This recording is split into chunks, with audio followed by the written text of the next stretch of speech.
Hey fantasy fans, this is Dan here with TreeBeard Book Reviews, and today I'm going to be reviewing Dune.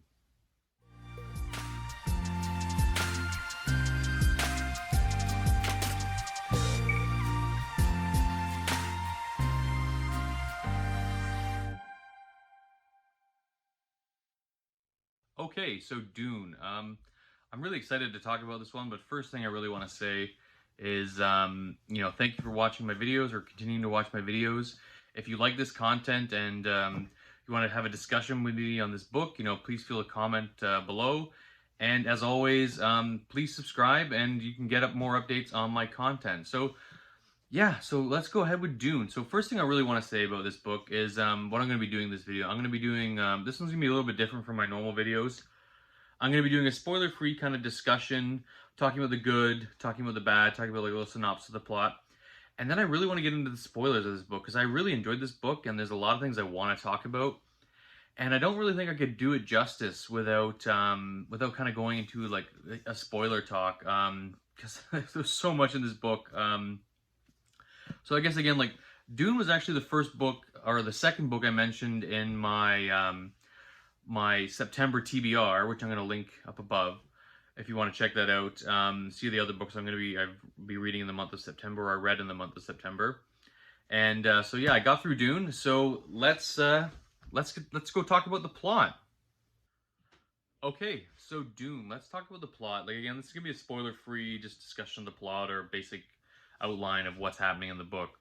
So Dune. So what's happening is at the beginning of the book. So the emperor of this galaxy that Dune is set in, he's really afraid or does not like the popularity that Duke Leto of the House Atreides is getting. So what he kind of does is he assigns the Atreides family to take over the planet of Arrakis, also known as Dune. And they're going to be replacing the Harkonnens as the rulers. And there's always been this kind of animosity between the Harkonnen and the Atreides.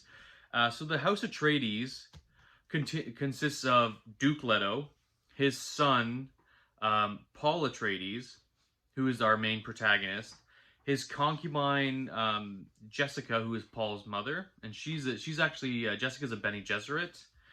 And then you're also followed by Duke Leto's, really, his loyalist, lieutenants. So we're talking Dr. Yui, Thufir Hawat, Duncan Idaho, and Gurney Halleck. So what's the whole popularity of this planet Arrakis or Dune? So the big thing is that Dune contains the spice melange, and the spice melange is like an addictive drug, but it's highly sought for its geriatric properties.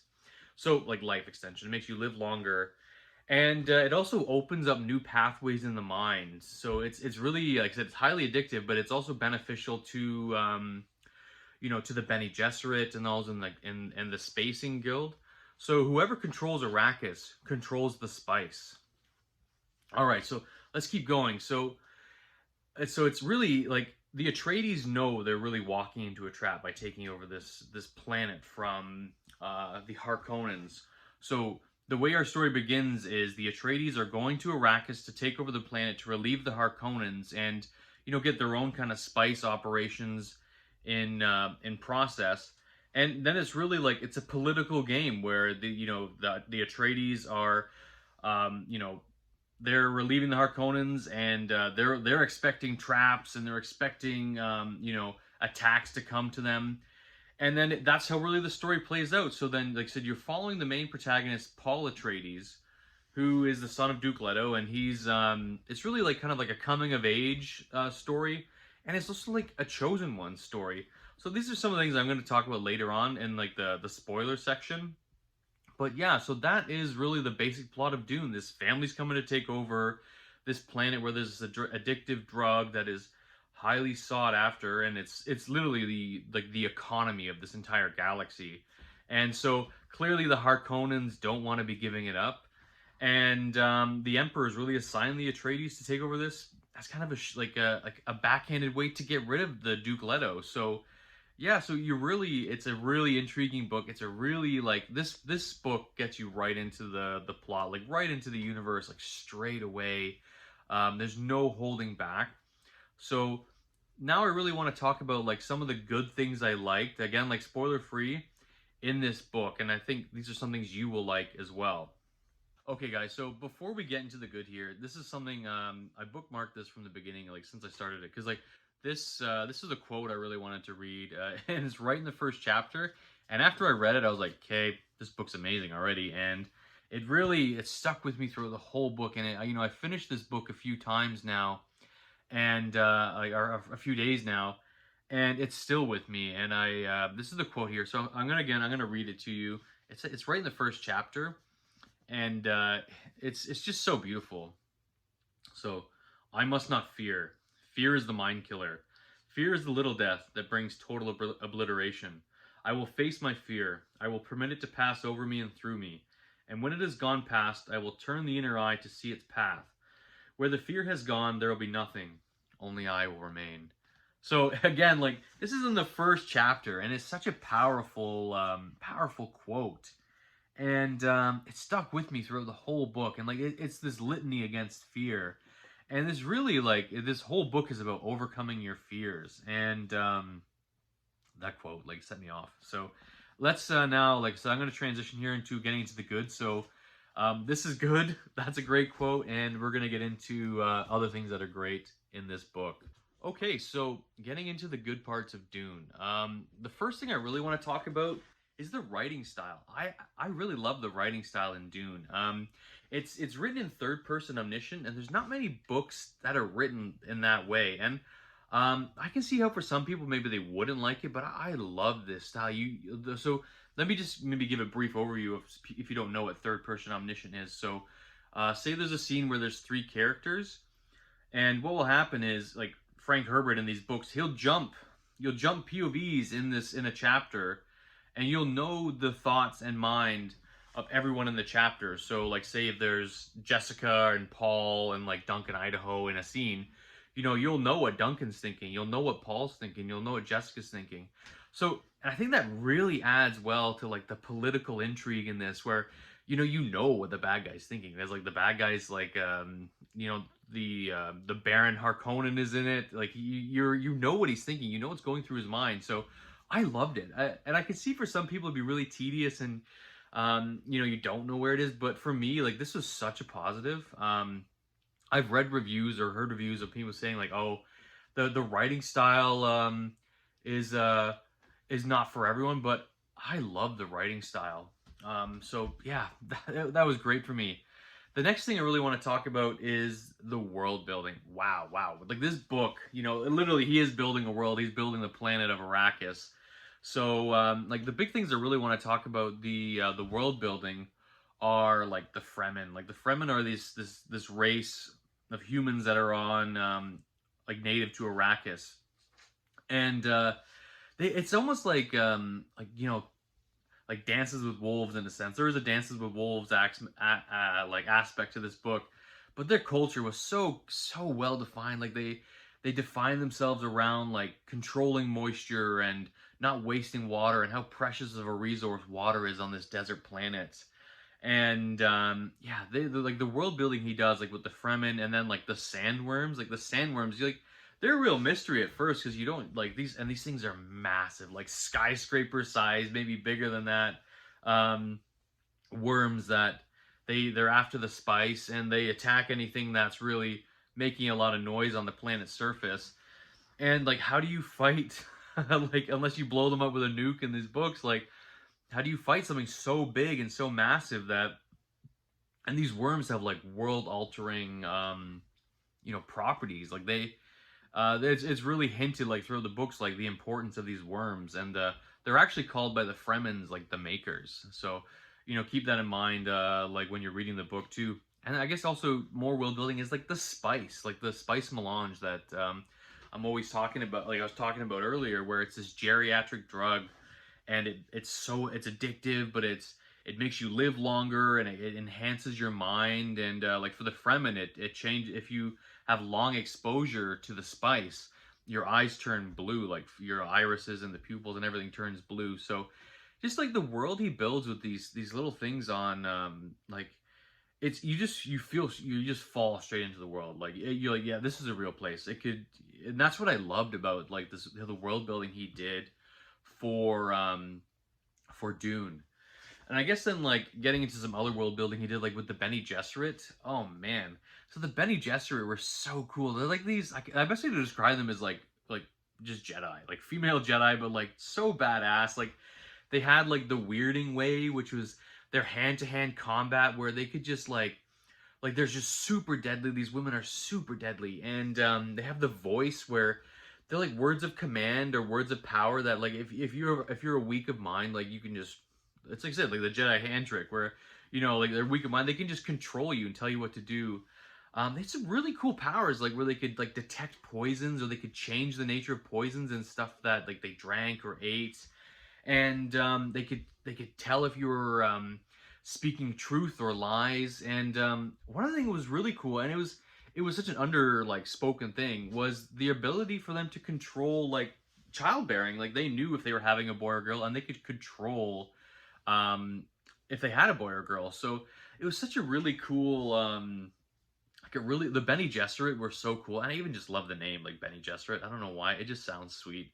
So I guess, you know, getting back on with some more positives, is the like the houses. So these big great houses. So there's this it's like this order called the Lannistrad, which is kind of like the order of all the great houses. But really the two great houses like you're looking at are like the House Atreides, the House Harkonnen, and like the Emperor's like guild. So yeah, so like there's so much political intrigue in this book. There's so much like scheming, and like it's literally like three-dimensional chess. A lot of these you know, the Atreides know they're walking into a trap, and the Harkonnens are like, you know, we don't want them to take over, but we want to just, you know, exterminate this House Atreides because they're a threat to us.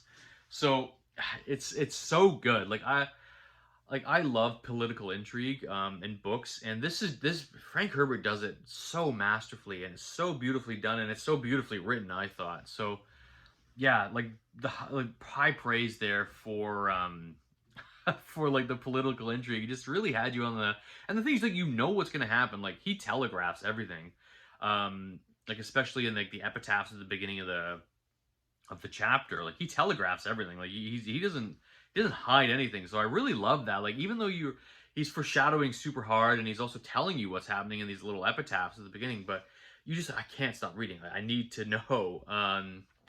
And I guess like the last thing, and one of my favorite tropes, like I guess like let's talk about world building and tropes. I'm gonna get into other good like some of the characters, but it's like the prophecy. So he does prophecy in a really different way. So it's kind of like a self-fulfilling prophecy where he you know, he has like this chosen one thing. He's talking about. So the Bene Gesserit have this chosen one that it's a chosen one they're creating. So it's called the Kiswach Haderach, or like it's like literally like a male Reverend Mother. So Reverend Mothers were like they're the leaders of the Bene Gesserit, like the female. And so this Kiswach Haderach, it's like he's it's going to be male. He's a male Reverend Mother essentially, with the abilities of a Mentat. So a Mentat was someone who's like he's like a supercomputer mind. Yeah, so like the prophecy in here is so well done, and it's like it's masterfully done. The prophecy, like I'm always a sucker for the trope of like the chosen one, and kind of like fish out of water kind of thing, and like the dances with wolves. So this book has everything when it comes to that. All right, so now I want to talk about like characters and how good some of these characters were. So Duke Leto, oh my god, I love Duke Leto. Like he's one of these like tragic characters, but he's like this stoic, you know, like just very positive leader. Like he's a genuinely good man, and he's trying to do the best he can in a really shitty situation. And I really like Duke Leto. Like you can tell the love he has for his men, the love he has for his like his concubine or wife. Like she's his wife, really, Jessica, and his love for his son, and just the care for like his lieutenants and the relationship he has with them. Just absolutely loved Leto. Like such a great character. And like because Dune's actually broken up into 3 books, and it's 3 books within this one book. And the first book really focuses on Leto, and I loved it. It was such a good book. That this the POV with Leto, just he's such an interesting character, and I think anyone would have a hard time reading it not liking Leto. And I guess segueing on from Leto is Jessica. So Jessica is she's a Bene Gesserit concubine. She is essentially Leto's wife, and Paul Atreides' his mom, and she's so powerful. Like she's such an interesting character, but holy cow, like she has you cannot the women actually in Dune really remind me of like the Aes Sedai in the Wheel of Time, like super powerful, like hyper competent, like you really have to watch your step around them. And yeah, like Jessica was such a cool character. She with Jessica, you go in with these expectations of what like's gonna you think what what's gonna happen with her in the book, and you really don't. She evolves so much throughout the book, and even though she's such a wise character, you see a lot of growth within Jessica, and I loved her. Like I said, all these characters I'm going to talk about, I loved, and Jessica was just so good. Like she's such an interesting character, and you really see like why Paul is so interesting is because of Jessica.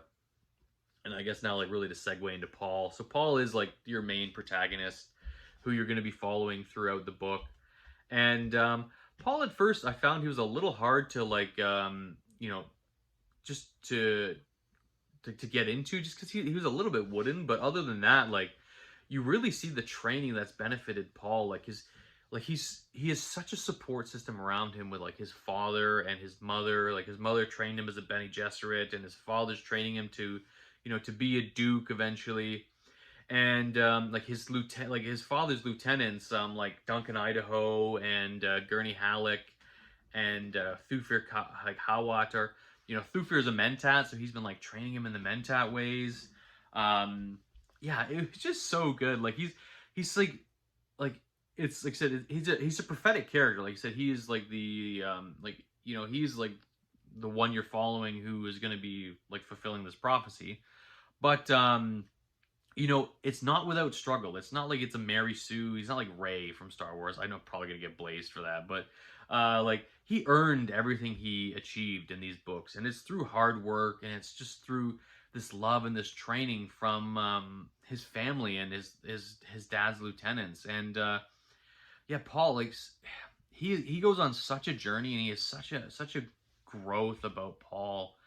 And you can't help but rooting for Paul. But the thing is, like, Paul really changes throughout the book. Like I said, it's broken down into 3 books, and Paul is so different from where he is in book 1 to like book 3 at the end. Like yeah, like Paul, great book. And I guess one of the last characters, or last few characters I really want to talk about was Gurney Halleck. Oh my God, Gurney was like he's like this warrior minstrel, and he's always got like a quote, and he's always got something like to chime in, and he's playing like a baliset is like this. I imagine it's kind of like a lute or something like that. And yeah, Gurney was so good. He's like you can tell he's like the one who's so close to Paul, and he's spent the most time with Paul and training Paul, and in combat, and just how to be an honorable person. And he's got so much life experience with like Gurney Halleck. Just a great character. Like I really loved Gurney, and I'll probably talk about Gurney a little bit more in like the spoiler section. And like the last character in terms of like good characters I want to talk about was Stilgar. Wow, like Stilgar, he's like the leader of the Fremen, and he was so good. Like I actually cannot wait for the movie just to see how Stilgar is represented. He's like this, like I said, he's that wise warrior you find who brings eventually Paul into like the Fremen culture. And he's so cool. Like he's just like one of those characters, like you trust him. You're like the coolest guy. I trust you. And the thing is, he has so much confidence because he knows his abilities, he knows his strength, he knows where he can push and where he can pull. I love hyper competent characters, and Stilgar's a really hyper competent character. Just a great character. I guess going on with more good. I know there's a lot of good in this book. I'm sorry, this is gonna sound a little long-winded, but there's so much good, and things I wanted to go over were the bad guys. Holy cow! Like Baron Harkonnen, he's gross, but he's freaking good. He's like, you know his motivations, you know why he does what he's doing, and he's playing this 3D chess, he's playing this long game, this long con, and you're like, oh, you're such a good bad guy. And I really like bad guys in a lot of the books, like I read. I don't know, I always relate to bad guys, but I, it's nice to be in their head because you really see like where they're coming from and you really understand their motivations. And this is like I said with this third person omniscient style that Frank Herbert did. I love being in the head of like the Duke Harkonnen. Like I said, he's not a nice person, the head you want to be in, but just learning his motivations and learning how he's twisting the situation, it's unreal. It's like masterfully done. So, and then there's also the Sardaukar, which are the Emperor's like elite units. So they're like they were sent. So you know the Emperor's playing like a shady game here. He's sending his own units to be wearing like Harkonnen like livery to attack House Atreides. So this is probably gonna be a little bit spoiler here, but you know, like the Sardaukar, like they were cool. They're like these like super soldiers that the Emperor, you know, created from his prison planet, and they were really cool. Like they're like just like I said, like universal soldier, like super soldiers, where like they're the best of the best. No one can beat the Sardaukar. So, like I said, and there's gonna be some other characters I'm gonna talk about later, like Dr. Yui, like Chani, Liet Kynes. So like there's some really other good characters, but I kind of want to talk about them in like my spoiler section. So I think the real next thing is getting into some of the things I didn't like about the book. Okay, so now let's really talk about some of the things I didn't like about Dune. There's not a lot here. Like I said, Dune's a really good book. You can see by when I talked about all the good stuff that there's a lot of good in this book. So some of the things I didn't like. So the first thing I really didn't like was this is going to be a little bit spoilery, but it's really not because like um, like Frank Herbert like he lays it out right in the beginning that there's going to be a betrayal. So the real big thing is like the betrayal thing. Like it was kind of a weak betrayal in a sense. I didn't really love it. Like, and I didn't think the reasoning of the character for the betrayal like was like justified in a sense. Like so because like the betrayer really knew you know like why the reason for his betrayal, like he knew it was already kind of like moot. So it just seemed like really weak and really dumb. Like that the betrayal thing I thought could have been done a little bit better and a little bit more like have more meaning and power behind it. So I thought that was a little bit weaker. But I mean, without it, like the story doesn't really kind of kick off. So you kind of need it. But I just kind of wish it was like done a little differently. I kind of mentioned this in the good, but like Paul was a very wooden kind of protagonist at first, and you like I said, you really know it's because of his training. Like he's not like super like you know Mister like Mr. Emotional or like he's a really like hard character to crack. But again, like this is really due to his training that he received from like his father's lieutenants and his mother and like his father himself. Like he's trying to be the best for his people, but he just came off a little wooden at first, and he really opens up later into the book. But like you know the first part of the book, like you want to be attached to Paul, but like the ones who kind of kept me going in the beginning half were like Duke Leto and Jessica, and you know Paul really opens up later on. But yeah, so that was like a little minor thing like with Paul. Like I thought he was like a little bit wooden. But yeah, like it's really a minor negative when talking about the book overall. And I guess like the biggest thing for me that actually probably brought my rating down a little bit was the ending. The ending just felt really rushed. It felt a little bit unsatisfying too, and because a lot of things happen off scene, which I really don't like. I really don't like when that kind of stuff happens, and not everything's kind of explained. So that was like one of the only thing. Like I said, that's what really kind of affected my rating here. About like the end of the book, because it just felt so rushed, and like you know he does this like big long, like it's really long Dune. Like I think the thing like what I read was like the book I read here was about 800 pages, and you know it kind of really wraps up in like 50 pages in the end, and it really I think it needed a little bit more explanation, a little bit following more of the characters and giving them a little bit more justice at the end.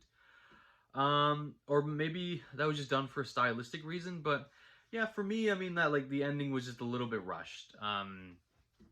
So I guess really to get into my rating, and then we're gonna talk spoilers. So I would rate Dune like 4.7 out of 5. I love this book. I really enjoyed it. Like I mentioned, I read this book back in high school, and you know, I didn't really remember anything, to be honest. Like I remembered, like only things I remembered were like Harkonnen, Atreides, Patrick Stewart from the old movie.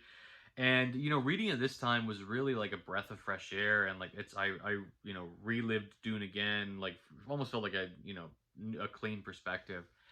And I loved it. It was such a good read, such an enjoyable book.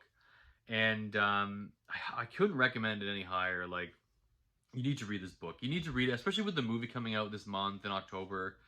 Read the book. It's like I said, it's a big book, but like I read it in like, I think I read it in like 5 days. Like I flew through it. I just couldn't put it down. I had to know. And there were, like you said, like Dune's broken up into 3 books, but there's something in each book that just, you know, keeps pulling you through it. Like the first part with the intrigue and like the Duke, and then the second part with Paul, and then the third part where it really kind of all comes together. I loved it. It was such a good book. And yeah, so that's my rating of Dune. Okay, guys, yeah, so that's my spoiler-free review of Dune. So I know I said I'm going to get into spoilers, but actually I'm going to do a separate video for spoilers because I do have a lot and I want to discuss everything. So again, this is Dune. Like I said, I rated it 4.7 out of 5. I loved it. Pick it up. If you're going to go watch the movie, or you've watched the movie and now you're watching my review, you know, I'm really happy that you did it, and I'm really open to some discussion with you. But if you want to get into the spoiler, I'm gonna be releasing my spoiler video on the same day as this one, so you can have a little bit of best of both worlds, where we have a spoiler-free talk and a spoiler talk.